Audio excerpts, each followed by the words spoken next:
Cube Radio. C'est quoi la doctrine du libéralisme économique? C'est bien simple. C'est quand l'État pense qu'il ne doit pas intervenir dans l'économie et laisser les marchés fonctionner librement avec le moins de contraintes possible.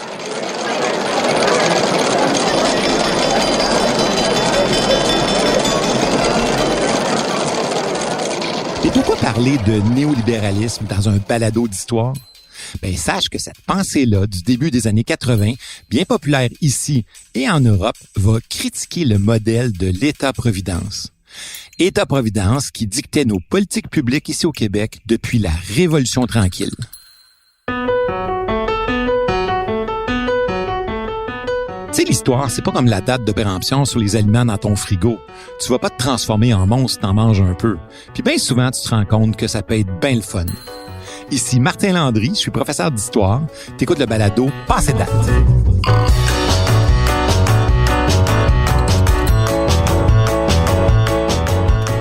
Aujourd'hui, le thème de l'épisode, le néolibéralisme.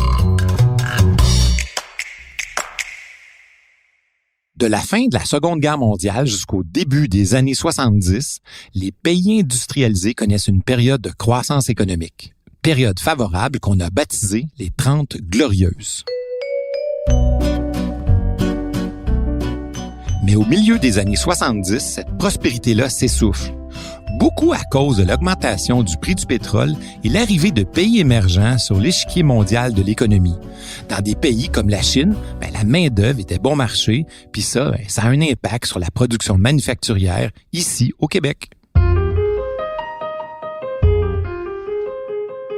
Au Québec, de grands travaux gérés par l'État ont permis de soutenir le développement économique de la province pendant des années. De grands travaux comme le projet hydroélectrique titanesque de la baie James ou le compliqué chantier pour construire les infrastructures des Jeux olympiques de 1976. Mais cette réalité économique-là, qui s'appuyait sur les méga-projets financés par l'État, c'était un peu artificiel. Évidemment, quand les grands projets de l'État vont se terminer ou vont se faire plus rares, comme au début des années 80, l'économie québécoise va ralentir. Et ce ralentissement-là de l'économie va provoquer des récessions.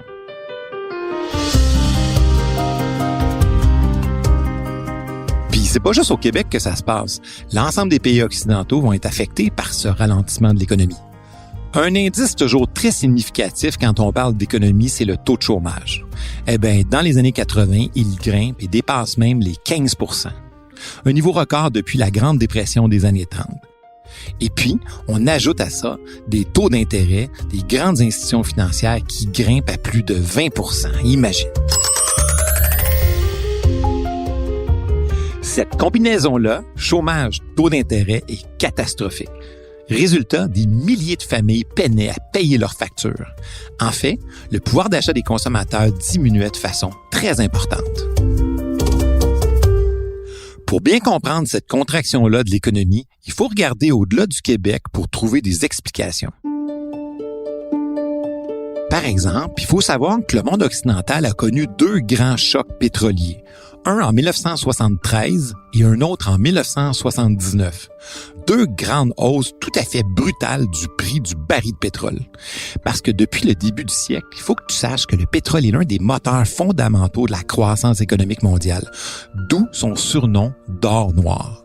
Les chocs pétroliers de 73 et 79 ont donc profondément affecté les économies, et ce, à l'échelle planétaire.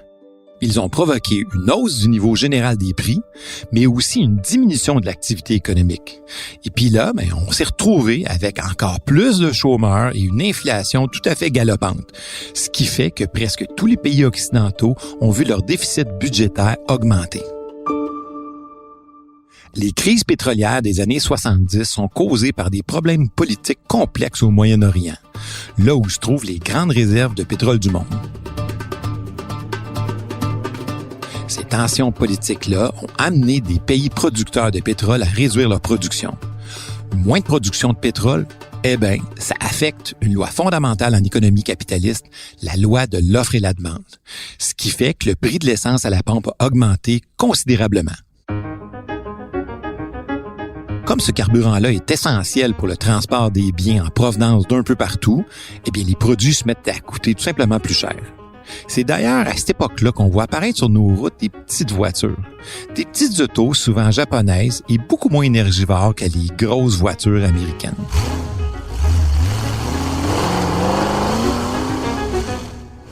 Cette montée des prix et aussi de l'inflation a eu des répercussions non seulement sur les individus, mais aussi sur les entreprises et les investissements des gouvernements. Tu ne dois jamais oublier que dans une économie de marché, plus les gens achètent, plus on crée des emplois. Mais l'inverse est aussi vrai. Moins les gens consomment à cause du prix ou des taux d'intérêt élevés, plus les entreprises doivent ralentir leur production et mettre des travailleurs au chômage. C'est ce qui s'est passé dans les années 80. On a assisté à ce moment-là à des fermetures d'entreprises et à plein de faillites personnelles.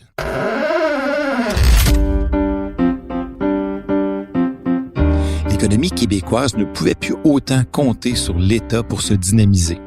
Comme le nombre de sans-emploi avait augmenté, les enveloppes budgétaires accordées au chômage avaient aussi augmenté par la même occasion. Tout ça au moment où les revenus de l'État diminuaient. Les recettes de l'État québécois et canadien sont devenues inférieures à leurs dépenses. Ce phénomène-là s'appelle le déficit. Puis les déficits accumulés de nos gouvernements dans ces années-là ont créé une dette qui, elle, limitera sérieusement la capacité d'action des gouvernements dans les années à venir. Au tournant des années 80, le moment était venu pour certains économistes et politiciens de revoir le modèle de l'État-providence.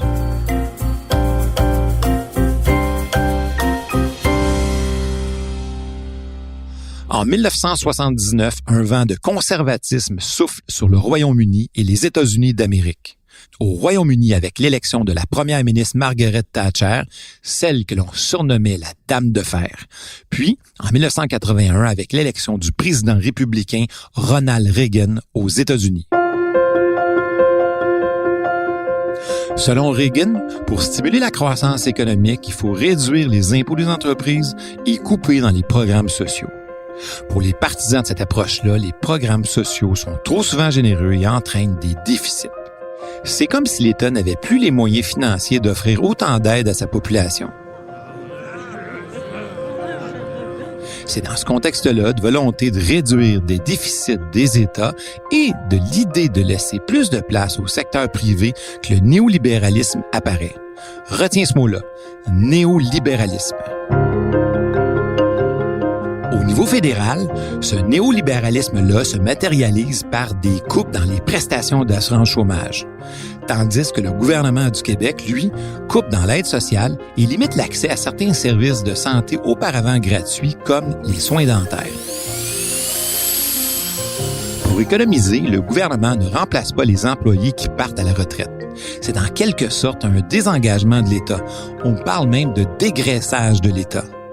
Les gouvernements transfèrent aux entreprises privées des services jusqu'alors offerts par les institutions gouvernementales. D'ailleurs, ce sera l'approche du gouvernement libéral de Robert Bourassa au pouvoir de 1985 à 1994. Depuis le début des années 70, les deux paliers de gouvernement sont aux prises avec des déficits qui ne cessent d'augmenter. Au fédéral, sous le gouvernement de Pierre-Éliott Trudeau, la dette passe, écoute bien là, de 35 milliards de dollars en 1974 à 120 milliards 10 ans plus tard. Puis, toujours à Ottawa, sous le gouvernement progressiste conservateur de Brian Mulroney, elle atteint 550 milliards en 1995. Au provincial, c'est pas plus jojo. Il ne faut pas oublier que qui dit dette dit emprunt. Chaque année, pour payer les dépenses et rembourser les intérêts de la dette, les gouvernements empruntent généralement à l'étranger, ce qui réduit d'autant sa marge de manœuvre financière. Alors, que faire? Toutes les réalisations des décennies 1960-70, comme la mise en place du régime d'assurance maladie ici au Québec, le développement des infrastructures routières, la construction du réseau de métro à Montréal, ou les changements dans le monde de l'éducation, tout ça, ça a entraîné de lourdes dépenses pour l'État.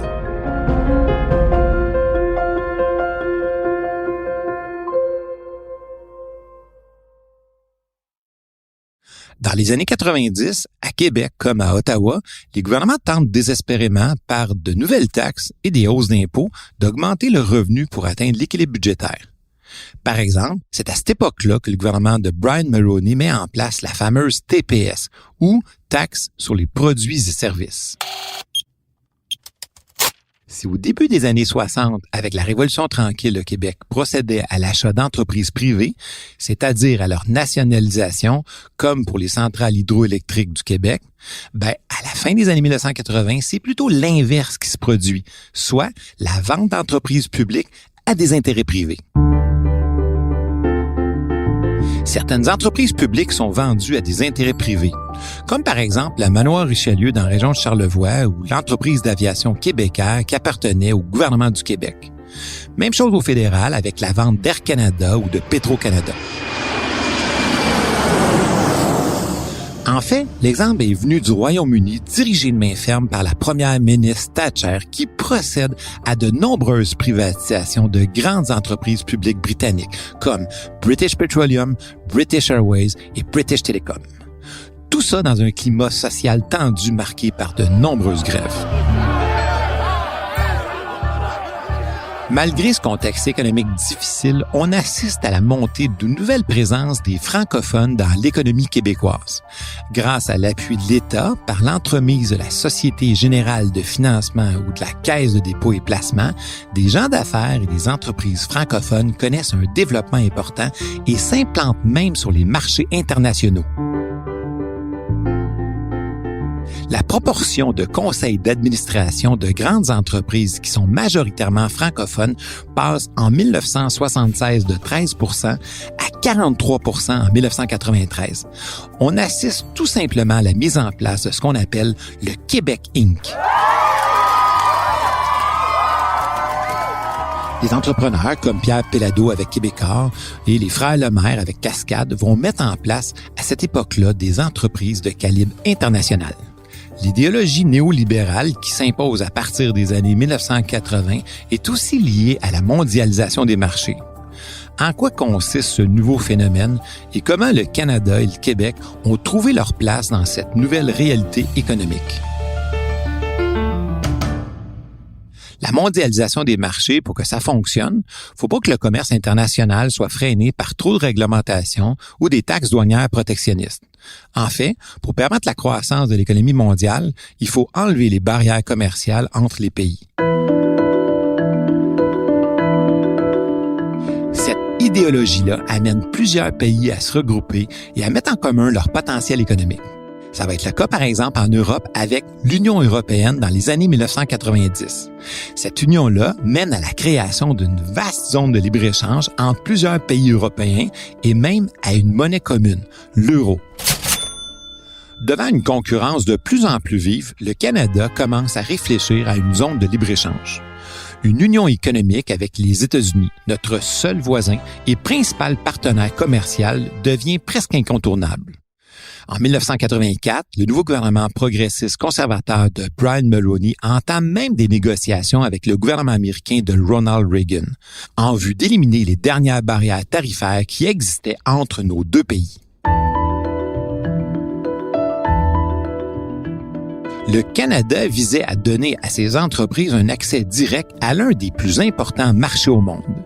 En vertu de cet accord de libre-échange canado-américain, les produits qui traversent la frontière n'étaient plus soumis à des taxes douanières. Yay! Ça semble bien beau à première vue, mais dans les faits, ça signifiait que les producteurs québécois et canadiens devaient eux aussi s'ajuster à une nouvelle concurrence américaine. Au Canada anglais, on craignait que cet accord-là entraîne la perte d'emplois et la fermeture d'entreprises américaines qui étaient installées ici au Canada. Malgré les inquiétudes, au Québec, le gouvernement libéral de Robert Bourassa et une bonne partie de la population vont appuyer l'entente. Savais-tu que le premier ministre canadien Brian Mulroney et le président américain Ronald Reagan avaient quelque chose en commun qui a probablement facilité les négociations sur le libre-échange?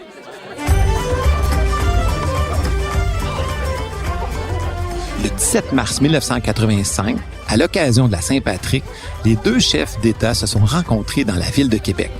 Rencontre où ils devaient discuter du problème environnemental des pluies acides, mais aussi du libre-échange. Le président américain a souligné leurs origines irlandaises communes. Pendant une somptueuse soirée au Grand Théâtre de Québec, les deux hommes d'État sont même allés jusqu'à chanter ensemble une magnifique chanson irlandaise. On a baptisé l'événement le Sommet des Irlandais. À peine l'accord canado-américain mis en application en 1989, le gouvernement entreprend des négociations avec les États-Unis et le Mexique pour étendre la zone de libre-échange à tout le continent nord-américain. Cet accord, l'ALENA, est signé en 1992 et entre en vigueur en 1994.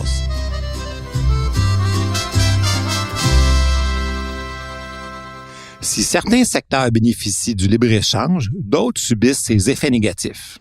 Au Québec, les industries des télécommunications, du papier journal, de l'aluminium et de la fabrication de moteurs d'avion, entre autres, connaissent une importante expansion. Pour le secteur manufacturier, c'est plus difficile. Par exemple, pour l'industrie du textile ou de la confection de vêtements. Tu as juste à regarder les étiquettes de la provenance de tes vêtements, là, tu vas comprendre le phénomène. Si le libre-échange apporte dans certains secteurs de la croissance, il provoque aussi des déplacements de manufactures à l'extérieur du pays. On appelle ce phénomène la délocalisation des entreprises. Ici, c'est ce qui amène nos gouvernements à investir dans la formation pour stimuler de nouveaux secteurs économiques. Par exemple, dans la haute technologie, dans le domaine de l'aéronautique ou de l'informatique. Ce qu'on peut dire maintenant, c'est que l'endettement étatique, le désengagement de l'État, le néolibéralisme et la mondialisation, tout ça a redessiné le visage économique du Québec et ça laisse aux prochaines générations tout un défi. Mais ça, c'est pour une autre histoire. Tu sais, si tu veux pas être passé date, c'est important de regarder un peu en arrière, d'essayer de comprendre le passé pour mieux voir où tu vas aller. J'espère que tu as apprécié ce survol historique et économique et je te donne rendez-vous au prochain balado. Salut!